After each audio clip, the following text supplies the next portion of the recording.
This episode is sponsored by our friends over at Airbnb. If you're itching for your next weekend getaway, remember, some trips are better in an Airbnb. Now let's get this thing going.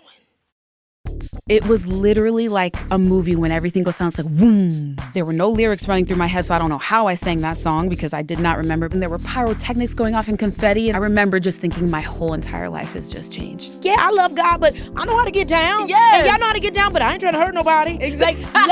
Exactly. Let me be a little bit of everything. But then I was like, I am kind of weird, and that's okay. And I'm kind of weird, too. Yeah, and I love it. Unique. I love that type of stuff. You put me outside, I could sit outside all day. I talk to the birds. I'm talking to squirrels, turtles. You sound like a princess.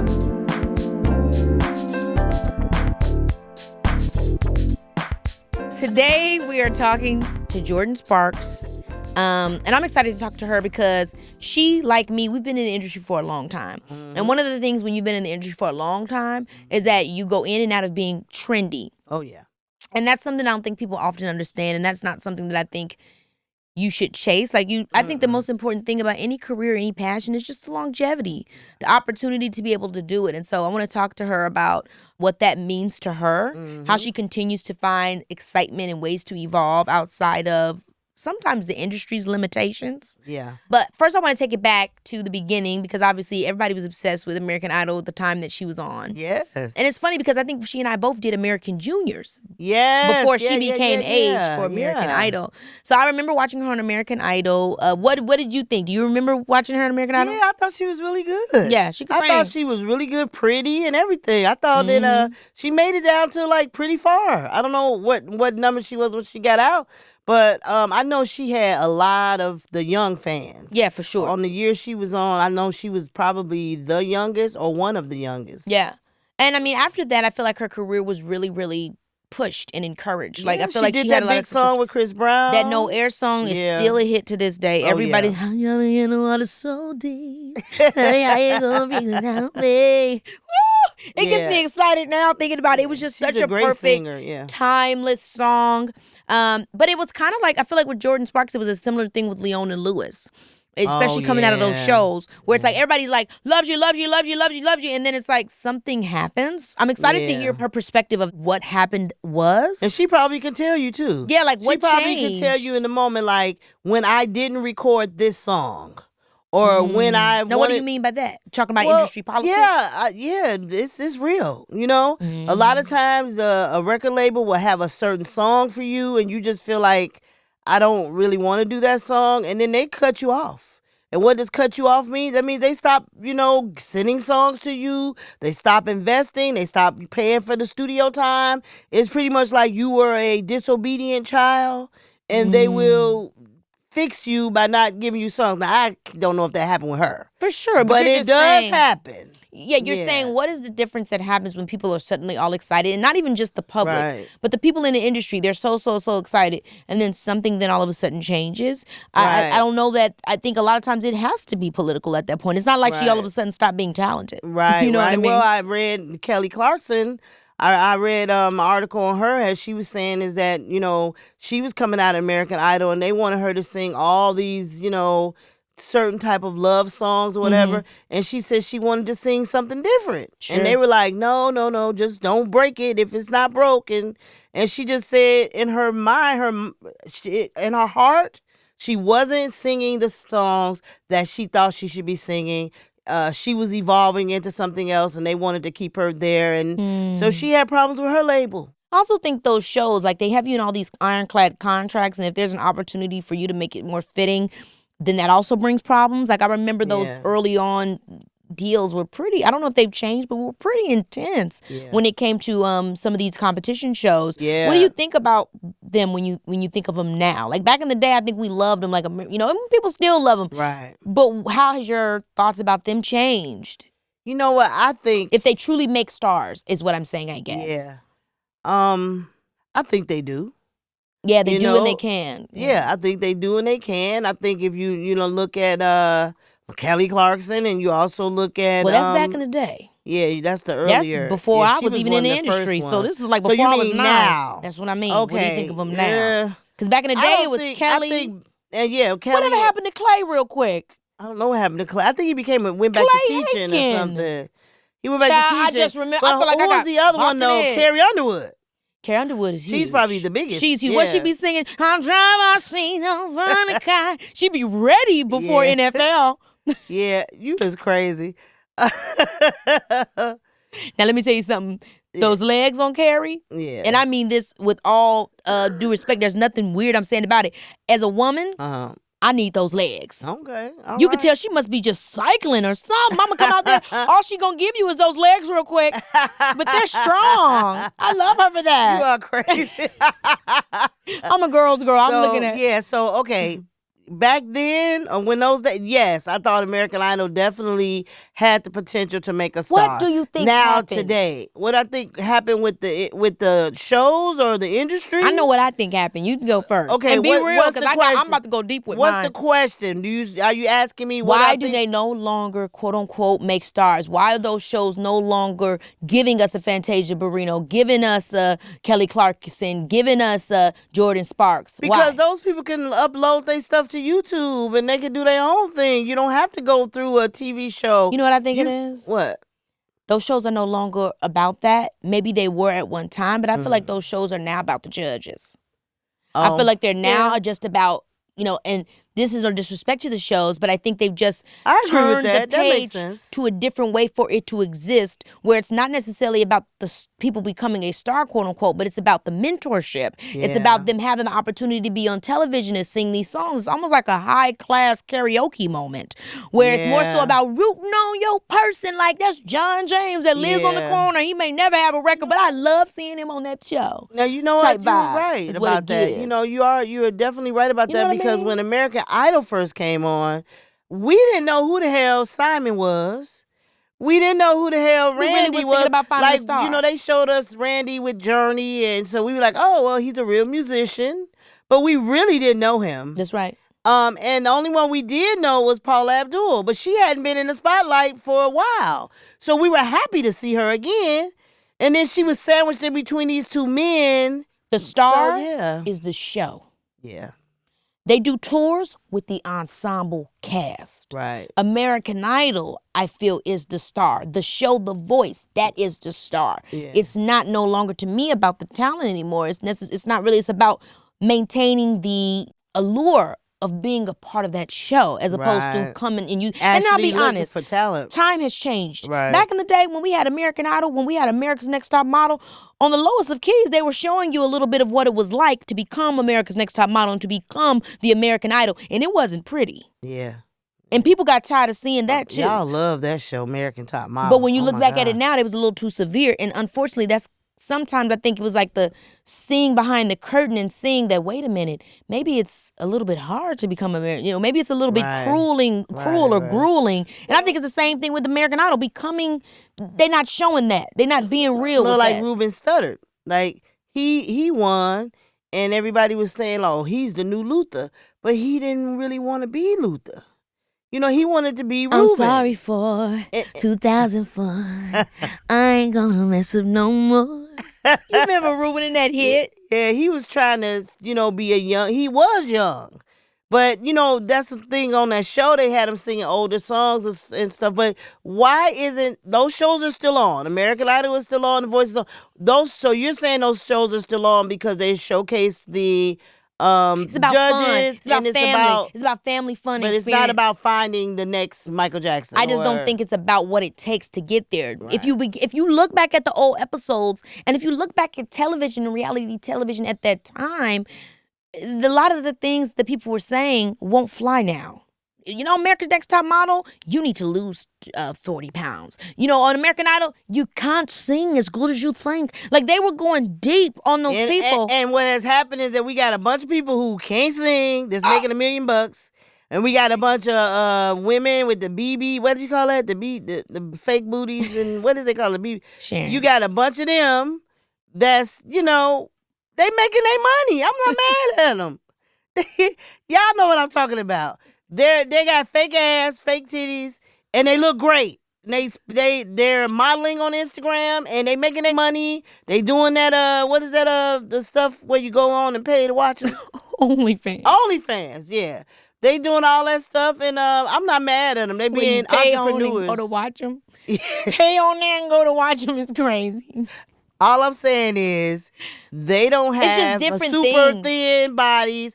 They selling it, and they're entrepreneurs, and I'm not mad at it. Yeah. You know what I mean? Well, I just think that this concept, first of all, what it means to be a star, creating a show around that, it doesn't mean the same thing. And I think the way that they were doing it back in the day, obviously there's an uprising to how to be a model, how to be a star, and all those rigid rules people are pushing up against. And yes, to your other point, they have a way to do that by being able to completely access their fans their own way. That's right. I don't have to fit in that box anymore. You know, Ed Sheeran doesn't have to look like Justin Bieber. No. He doesn't have to hide behind songwriting because he doesn't fit the image. He can be the guy. That's right. And when did that change? I think, like you said, with social media and stuff, and people feeling like, wait a minute, I don't want to have to be this person. But I think the conversation around like image being the sole thing that made somebody able to be a star, that started to change. I do think maybe some of the American Idol, people choosing their American Idol and that's being shown that it wasn't somebody that necessarily fit into this rigid rules. Right. I think that also encouraged people to be like, well, y'all need to change what y'all think. You know what I mean? Like America was choosing their person, and they weren't choosing them solely off of this like these societal standards. Right. You know what I mean? So I feel like that's a part of why it changed. I don't know. I mean, I'm not a societal historian, but I mean, I enjoyed the show American Idol because it was something we could watch as a family. Mm-hmm. It was one of the few shows that we could all watch and laugh. And I remember we cried when Fantasia won. Yes, we did. She was so good. She's still good. So, what was the thing she sang at the end? I forget. Summertime. No, she sang something at the end that was Can you believe? Oh, she killed it. Yo. Yeah, she was good. So good. She was a great vocalist. Like, we wouldn't have probably ever heard Fantasia had it not been for American Idol. So they did give us voices that we had never heard. And then we found out she was cousins to Keke and Jodin. That was nuts. So, but it made sense then. Mm-hmm. We were like, ooh, that's a singing ass family. Mm-hmm. I'd like to go to their church. That would have been a great ass church. Me and you are going all around the world. Oh, anyway. Let's get to Jordin Sparks and see what she's talking about with her journey.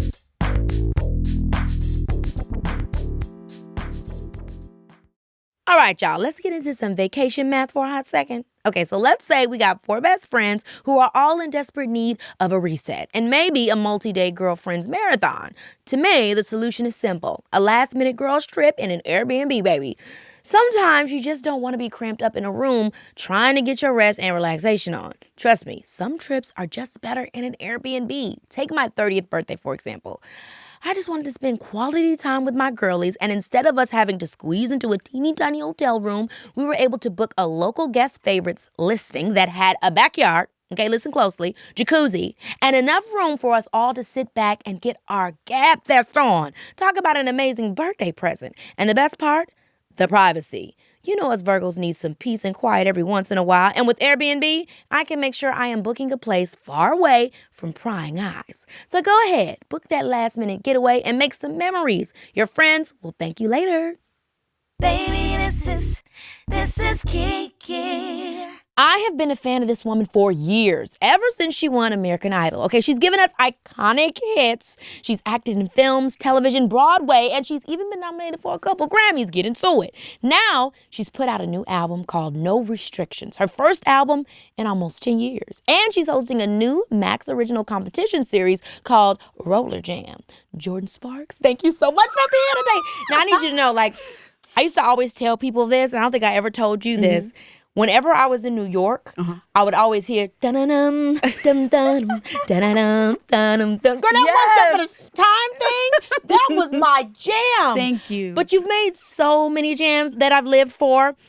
First of all, I want to talk about how you've been right now. Yeah. And, I mean, this is your most recent project in 10 years. That is insane. I want to know, what made you want to do that now and give us some more jams? Well, first of all, I love you, and I'm so grateful to be here with you. I'm so happy for everything you're doing. Oh my gosh, your beautiful family, everything, all the things. You're always doing excellent things. Somebody was mentioning when we were waiting, said, "This week something big." I said, "Baby, Keke Palmer is always doing something big." Okay, she's always doing something big. So I see you. Okay, Capricorn and Virgo, right? But I'm really good. I love music. It's my passion. It's in my bones. If I know anything on this planet, there are 3 things I know for sure. 1, I know I'm supposed to be married to my husband. 2, I'm supposed to be my son's mommy. And 3, that I'm supposed to be singing and using my voice.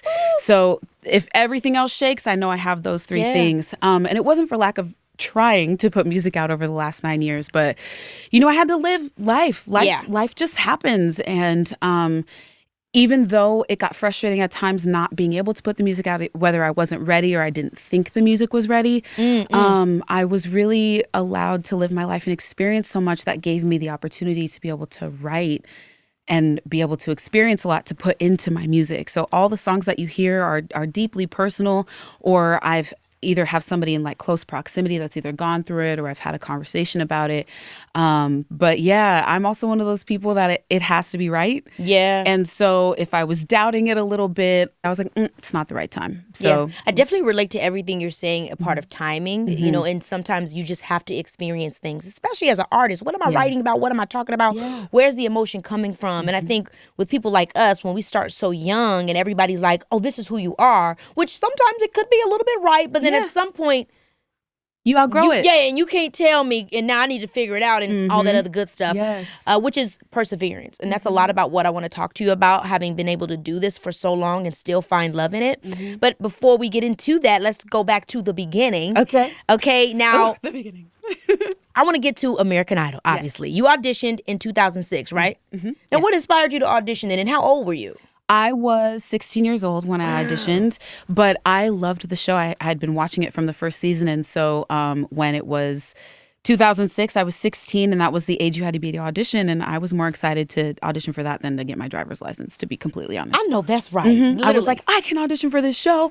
I love it. I'm such a huge fan. And then even at that time, I believed in my talent. You know what I mean? Like I believed in what I could do. I believed in my voice. I knew that it was good. And I thought to myself, like, I could win this show, but so many variables have to line up for that to happen. What do you think led to you having that level of confidence?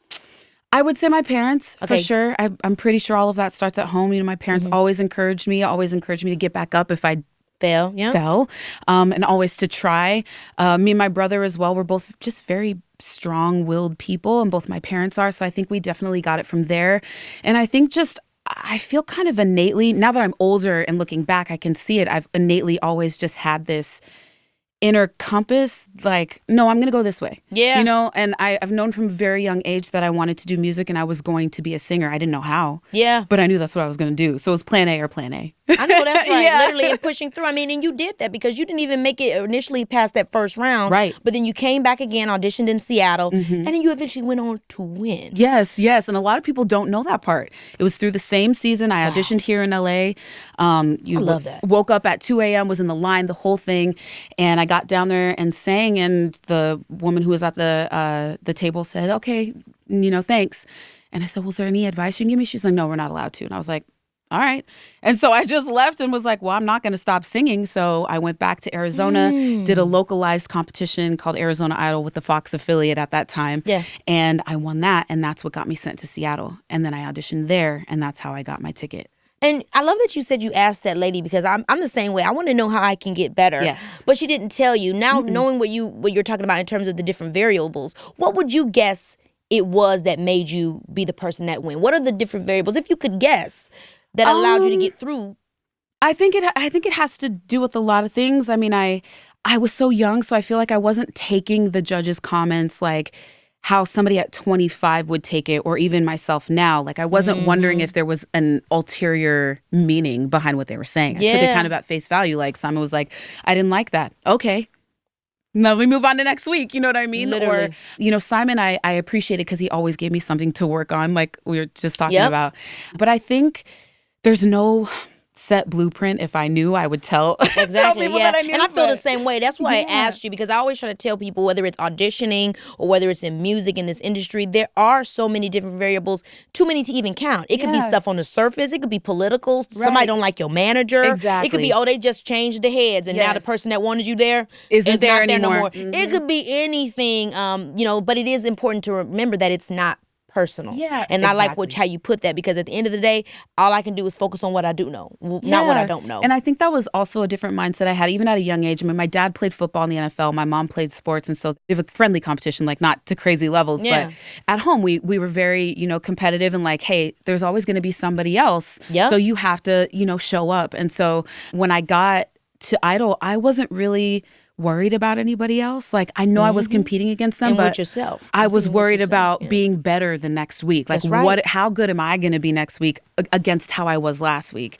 So I think that was something that was really key that helped me focus through that. And I think the other variable too, and we talk about it all the time amongst athletes and show business, there's that it thing. Some people have it, and some people kind of do, and some people have it, and then all of a sudden they either cloud it with their own judgment or their own voice in their head. There's just so many different things that happen, but I don't know, it was the right time. Everything lined up. I was young, I was excited, my talent was very raw. I was still learning how to control it and use it. And we love that about your voice. Still to this day, I love that about your voice. I think about No Air, and I mean that vocal coming out, something. I know you're probably that's like everybody's wedding, everybody's divorce. Like, it could be for anything.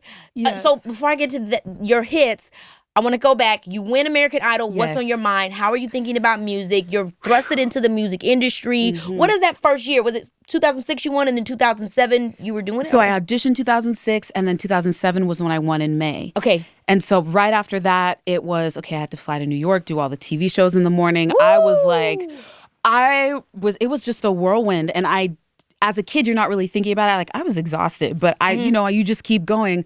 And so I don't know really what my thought process was, except for that when Ryan handed me the microphone to sing the finale song after he called my name, I could not hear anything. It's so exciting. It was literally like a movie when everything sounds like boom, and then you just hear the heartbeat. That is for real, because that's what happened to me. I had the mic, and I didn't know. There were no lyrics running through my head, so I don't know how I sang that song because I did not remember, but I saw my family. People were like crying and clapping, and there were pyrotechnics going off and confetti, and I was just like, I remember just thinking my whole entire life has just changed. I remember having that thought. My whole life has just changed. And I feel like, again, like when you have done this for so long, you probably had many moments of that. Maybe that was the first one, but then the second was when I had my first hit, and it just keeps going and going and going. But you also suffered a vocal cord hemorrhage very soon after that. So what was that like? I'm on this high. I get this, I won this show. I'm working on my album. Were you in the middle of working on your album? Have we heard records from you yet? So this was... my album had come out, and this was the next year. So this was top of 2008. I was doing a corporate event.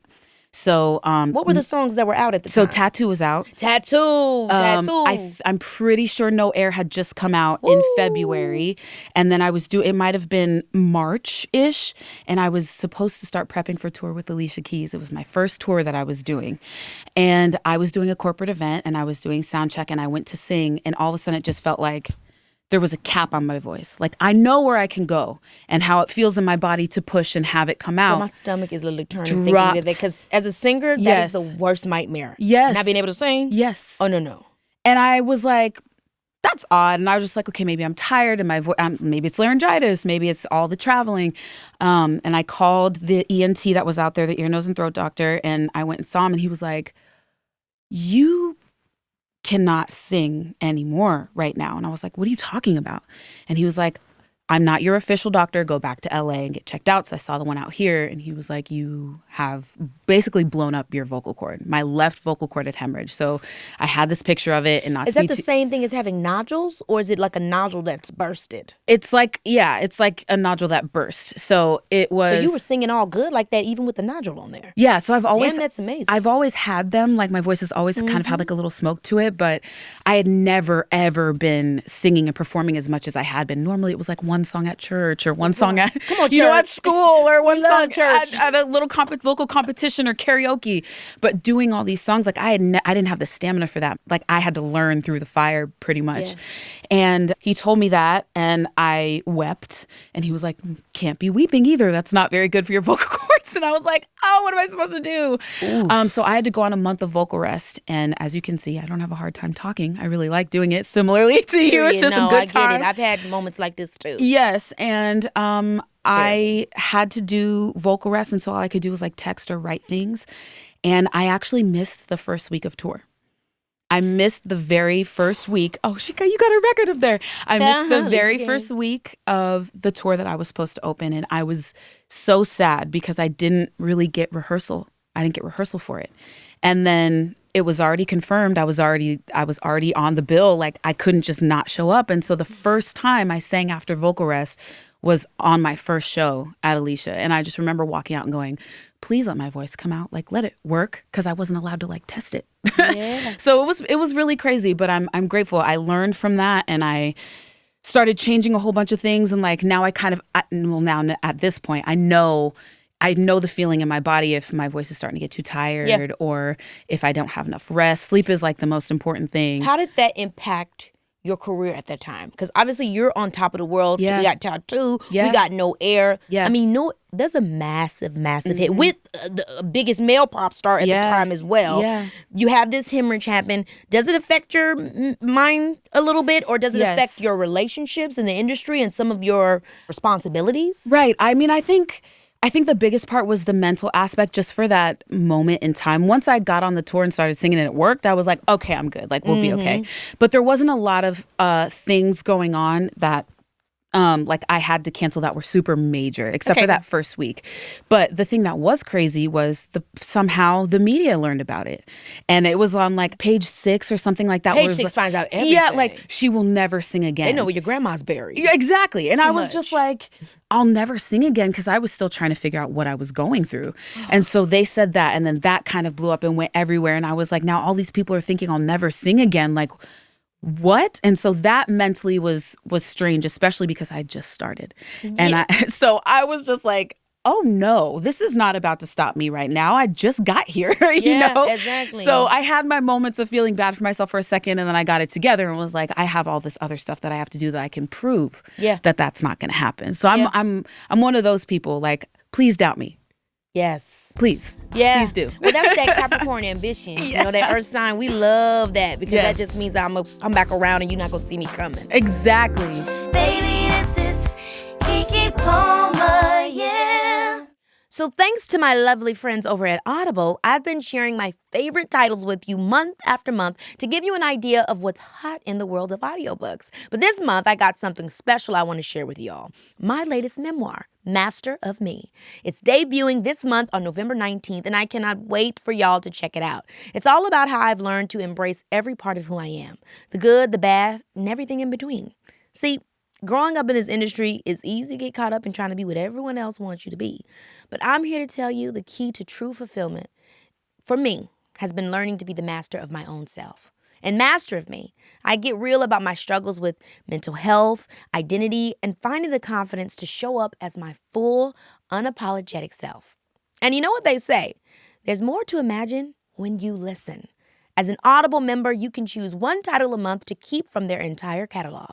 So once Master of Me is out, you can head right over on and download the audio version. That way, you can hear all the juicy details straight from your girl's mouth. Trust me, I think this book is going to change the way you think about your life. New members can try Audible free for 30 days. Visit audible.com/Keke or text Keke to 500-500. That's audible.com/KEKE or text KEKE to 500-500. So let's talk about the time between 19 years from putting out your last album. Mm-hmm. What happened in that moment? Was it just you wanting to stop? Was it riding the waves of the industry and the political elements? Was it the typical music story that I know I've experienced, that we've all experienced? Right. What kind of led to us not hearing from you for a while? So let's see, my last major album before this, I did put out a Christmas album, but my other, the discography was Right Here, Right Now in 2015. And with that situation, it kind of was like the perfect storm. I was being helped out by Salam Remy. I was signed. We put the album together. It was great. I did everything that I was supposed to do at that time, like with the industry landscape, you know, do all the radio shows, meet everybody at the radio stations, rub every elbow. Like I did it all. And then it came time for the album to drop, and it dropped, but then there were crickets. And I was like, what is going on? Like what's happening? The album got met with really good reviews. My fans were excited. But the distribution company, I'm pretty sure what happened was it went under. So there was no one to like push the album, and then the label dissolved. So then my contract was gone. So it was a blessing in disguise though, because I was just like, I feel stuck, and God don't play about me, and was like, here you go. And I know, I look at it and I'm like, God don't play about me. Exactly. And so I was free from my musical contract. And then I was like, well, I guess I'm independent. But I had no idea how to really navigate that because I had never been an independent artist before. Yeah. And I think when you stay in the industry and you have that perseverance, then you just realize it's the tides. Everybody's not going to always be like, you. Yeah. But then it'll come back around again. Yeah, it'll come back around, and it's cyclical. And I think the other thing for me too is like, I've always known that I wanted to sing. I know that it is my purpose and also my passion, which I'm really grateful for, that I'm supposed to be here singing, healing people, bringing joy to people, making them feel something. And so that's all I want to do. All this other stuff is extra. Yeah. And then, you know, my personal life got put out there on some things and some relationships, and so it was that's all people. Oh, girl, that's all people wanted to talk about. And then after there was one, and then there was one like right after that. And so after the second one, I was like, okay. I took a step back and I took account of everything, and I took stock of everything and was like, what is serving me and what is not? Because I learned my lesson. I'm not doing that again. I'm not going to repeat this mistake. But I think you handle yourself with such class and all of that. You know, I mean, I think it's hard. People don't understand, like, when everybody watching you and then seeing stuff and then wanting you to explain things that you didn't want them to know in the first place. Right. Now, how I'm explaining some shit you ain't even supposed to be involved in. Exactly. Like, it becomes too much. Yes. And then it's like, what do I do next? And so it is very much so, let me just take a breath and focus on me. Yeah. And it's hard to explain things to people when you don't even know how you feel about it yet. And you're just expected to talk about it. And I'm here to talk like, about my music. Exactly. So after that, I took stock of everything. It was like, all right, you know what? I'm just going to focus on myself. Yeah. And I took a year to just... I kind of a sabbatical, I guess. 2016 was that year for me. I took time to really travel and actually see places. I had never really seen places. I'd seen the inside of the car, the hotel, the venue, but I'd never really explored. So I went. Come on, Celine Dion. That's what she said in her documentary. No, but it's true. Same, yeah. And so I went and saw things. I spent so much time with my family. I really dove into the Word. I was really focusing on things that I loved. I love taking myself on movie dates. I will go to dinner and a movie by myself. I love that. Girl, I'm the same. Oh, it's so fun. And so I really got to learn what I liked and really what I was willing to put up with and what I was not.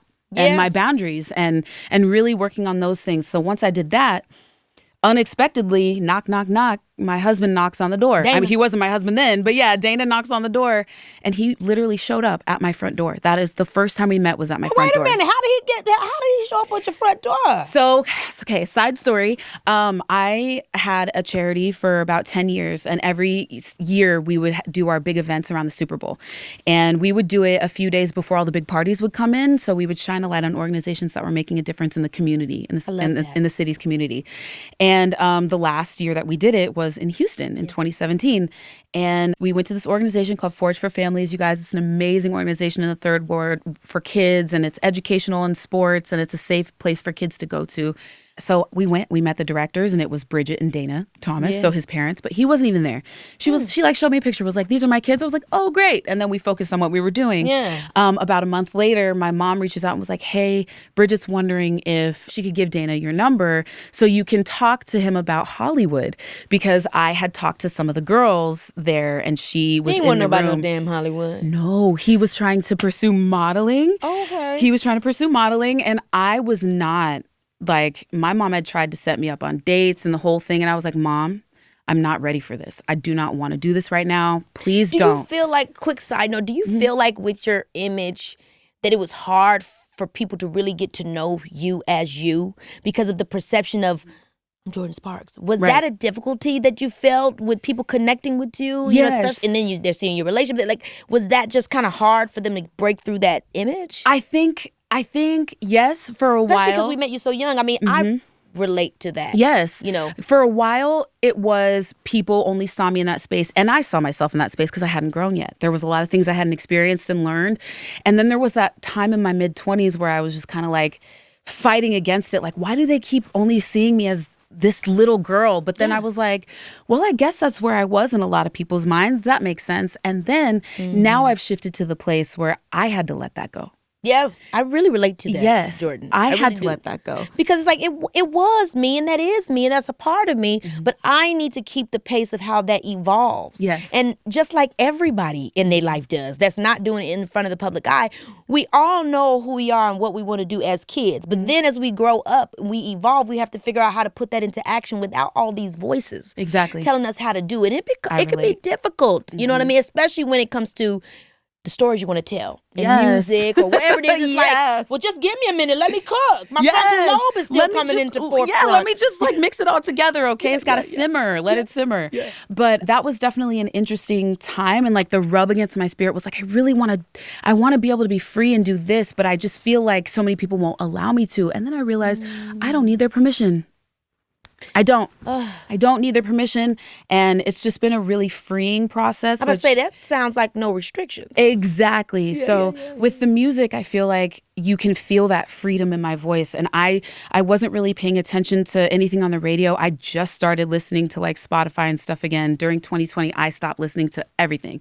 I stopped just listening because of the COVID vibe and just getting away from everything, or just bored. I was bored. I wasn't really. I don't want to say impressed, but there was nothing that was like grabbing me, and so I was just like, I don't need to listen to this. I'm just gonna listen to the stuff that I love, you know. And so I was doing that, and anything new that I heard, my husband was playing for me, or he was working out to, and I'd be like, oh, what is that? And he'd tell me, but I really wanted to be inspired just by what I was feeling. And also, I'm just a vessel, and nobody taught me how to sing, so I just do it.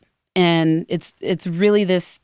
If I think about it too much, I'll get emotional because I'm like, who am I to just have this gift, But it's like, it's so beautiful, and I'm just so grateful that I was tasked with having to use it.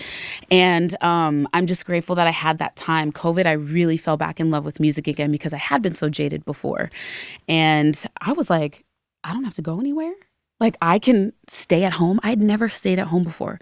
Pretty much my entire life was moving, even before Idol, because my dad played football. We would move twice a year. So I was always used to just moving and having stuff in boxes and always having a suitcase ready. And when there's silver linings everywhere. If you look, I wouldn't wish that time on anybody ever again, and even before, but I was able to really just be at home and just feel settled, and roots starting to actually take hold. And that changed everything for me. It really changed everything. I felt like my feet were on the ground, that I was grounded. And then I was really able, from my feet up to my head, be able to just take in whatever it was, or whatever idea came through, or inspiration, or vocal movement, and really place it into this music. So this new album really started in 2020, and we have almost 200 songs that we fully recorded for it. So I've got a lot more coming. So I'm excited. So what do you feel like? Obviously, you came into this game, you won American Idol, we met you at 16. Mm-hmm. There was an idea of who you were that was the selling point of your brand that you then grew out of, that involved you learning, persevering, growing through things, falling in love, falling out of love, falling in love, and staying in love. Yeah. What do you think the story is that you are intentional in telling now about Jordin Sparks? Who is she now? Oh, thank you for asking. And I love that you said the word intentional, because that is what I strive for. Everything that I do is intentional. Everything I do needs to be genuine and authentic to me. My husband will tell you, he gets irritated sometimes, but I don't care how many zeros you're presenting me. If it doesn't sit right with my spirit, or it doesn't align with me, I'm not doing it. Because you said it before, I'm a vessel. Yeah. So I've got to be careful. Exactly. And so I'm not going to do it. And I think the intention is just to be as myself as I can be, but that also means I found something new that I'm really interested in, and that's okay too.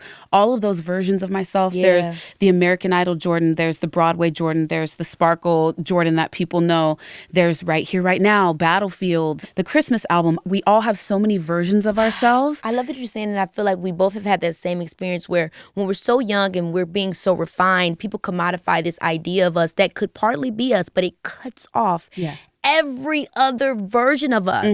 So going back to the place of being able to connect them all together and not feel like I can't be nuanced is so freeing. It's like, yeah, I love God, but I know how to get down. And y'all know how to get down, but I ain't trying to hurt nobody. Like, let me be a little bit of everything. And I love that you and me, and anybody else can get to that point of knowing that I don't have to be one thing. That's also the beauty in our human experience, right? We get to evolve and we get to change. You can choose not to. You can choose to stay in the same place, but you can also choose at any point, you can choose to change your life and change your mindset and change the way you look at things.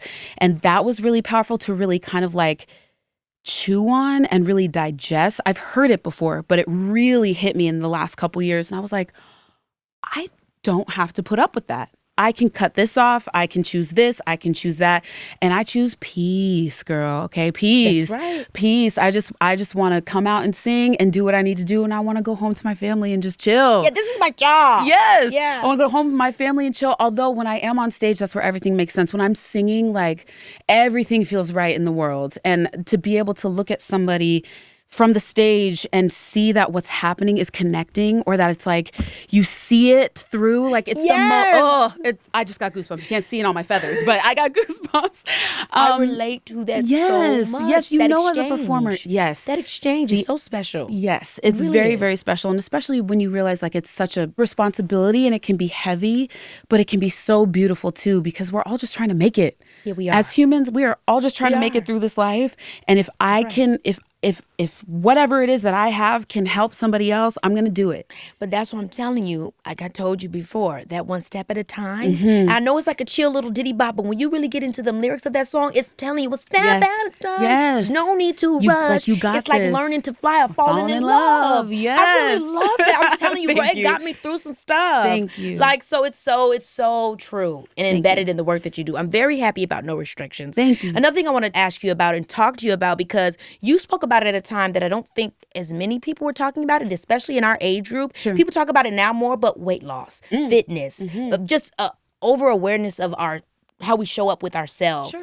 What was your process with coming to terms with that, and what made you want to just speak on it? Man, okay, so hold on. Let me pull myself back into that time. So let's see. When I did Broadway, I was still learning a whole bunch of things. That was 2010, so it was only 3 years removed from Idol. So I was still learning different things, and I wasn't eating right. I wasn't sleeping. I wasn't exercising like I needed to, and I ended up with walking pneumonia the last 3 weeks of my Broadway show. Oof. And I didn't know that I had it. So I was going and performing every night, like not sleeping. And I was like, I don't know why I'm so tired, because with Broadway is the Olympics. It is. But with walking pneumonia, you are super sick and your lungs are filling up and you don't know. Yes. And so I came home, I finished my run. I went back to LA, saw my ENT, because I was like, he's got to let me know what's going on with my voice. And he was like, you are gray and you need to go to Cedars right now. Damn. And I was like, what? And apparently I was talking like this, but it had so gradually happened that I wasn't even realizing that I was breathing in that way. He said you was turned to a growth sister. Literally. And so gray. Whoa. I think it was my left lung was like 50% full, and my right one, I think might have been a little bit less, but it took me 8 months to recover from that. And when I got home, I wasn't able to go outside. I could barely walk without having to stop and breathe. And so it was that moment that gave me the light bulb moment, like, oh no, you need to take care of yourself. Because I was 21. The prime of my life, and I'm having to stop every 4 feet to just breathe.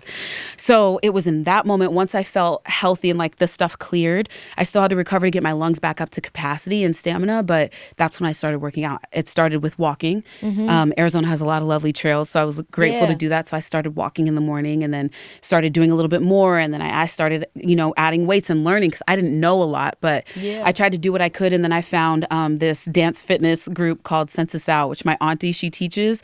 And I fell in love with that. And I went, and it's like an hour dance class, and the weight just kind of fell off. I wasn't purposely trying to like really change myself. I was trying to get healthy. Well, that's the thing that I love about it, is that you never talked about it in a way where you're trying to fit somebody's standards. It's like, I just want to feel good with me, but also like, I'm sexy and look good how I am. And I think that's the conversation at that any size, you know what I baby. mean? No, at any size, it's really true. And I really felt the same way after I had my son. When I seen the difference of my body, I was like, well, you know what?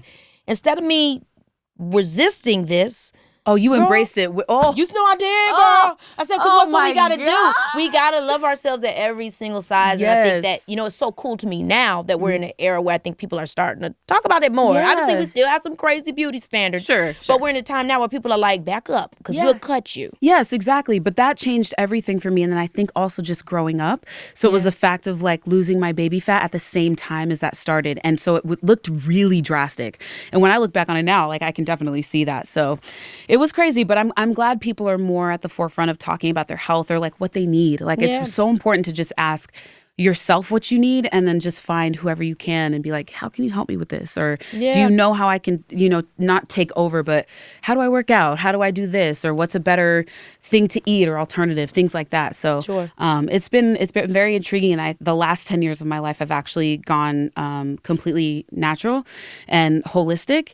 So how's that been? Great. That's a jump. It's been great. Well, I mean, again, it was another medical thing that prompted it. And I was just like, okay, no more of this. So I don't even take Tylenol. Like I'm just, oh my gosh. Yeah, I'm that is really good. That's tough. Even for me, I feel like I go in and out of it. 1 minute I'm talking about, you know, I'm going to be Dr. Sebi. And then the next minute I'm on Western culture all the way down. So it's difficult. But again, you said something. What works for me, that's what I'm doing. Exactly. And whatever that is. And I have like my emergency stuff. Like if I absolutely have to, of course, Western medicine is amazing because of that, because you're able to do that. But for the most part, I'm always going to try to be like, okay, what do I have in my kitchen? What herbs do I have? What do I have close? I love that stuff. And that's also something that in terms of like evolving, right? And different versions and personalities of yourself. Like when I really started realizing that it was something I've always loved, but I never really embraced it or tried to like research it because I was like,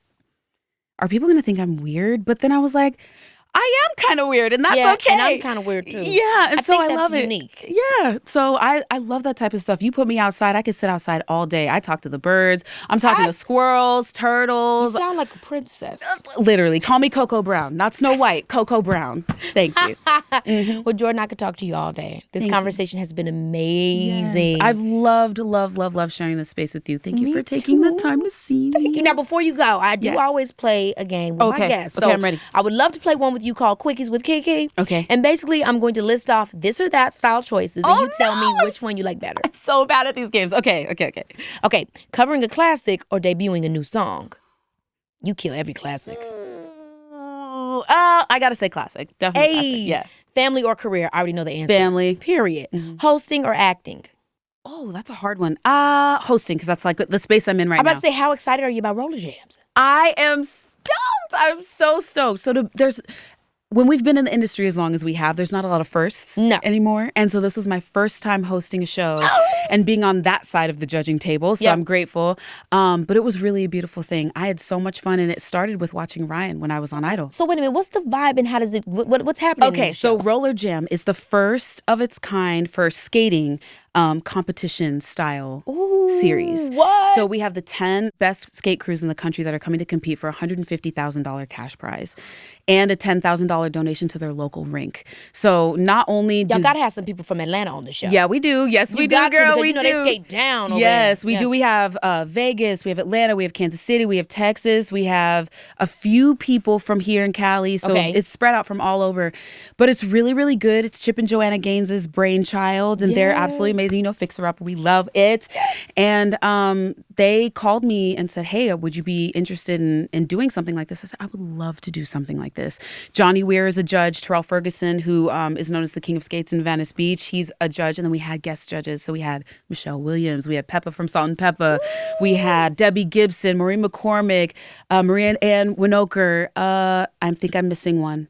I'm missing another one. Okay, please don't hurt me. You had me I'm sorry, Michelle Williams. Right. So it was a lot of fun, but it's a great show that everybody can watch because skating is multi-generational. Yes. And it's had this upswing in TikTok, social media, the Super Bowl, music videos, and especially during the pandemic gave people a reason to kind of get out. You could be with people but still be spread out. And, it was amazing. So to be a part of something like this that's going to bring it in people's homes, the nostalgia that it brings to people. Like, I remember being on skates when I was a kid. Me too. The roller parties Yes. and like, So I'm excited to be a part of this, and I can't wait for people to see it. I really think they're going to love it. Yes, I can't wait to watch it. Max. Yes, on okay. Max October 10th. I got a few more. Yes. Here it is. Working through relationship problems or moving on to the next thing? At this point in my life, working through it.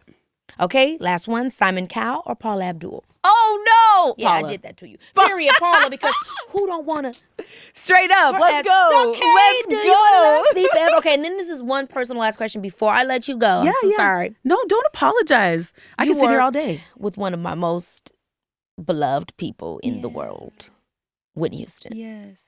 How was it working with Whitney Houston? Oh my gosh, girl. I already almost got emotional once, but like, because I know how much you love her. So, so you'll understand.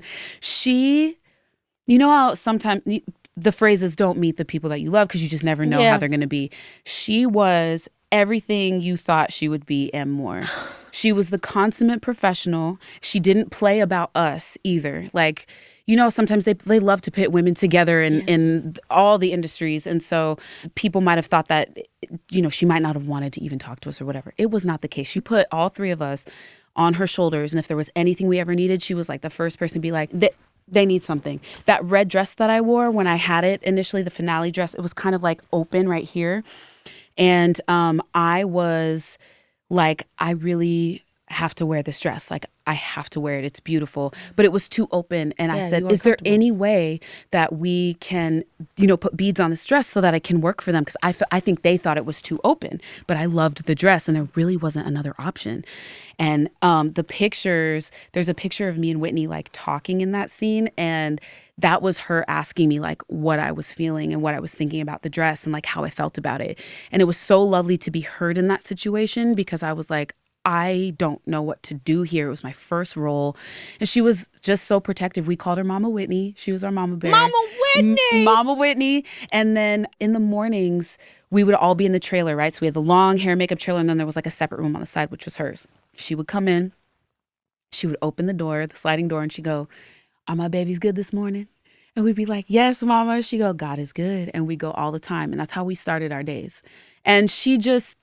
Yeah, girl, I could go on forever, but she was amazing. I miss her all the time, but I always hear her voice, because I know we probably have to stop, but I have to tell you this because we were on set and there's two stories, so forgive me if I'm being long-winded, but we were on set and we were waiting for camera to turn around, and so all of us were kind of just waiting in the room together.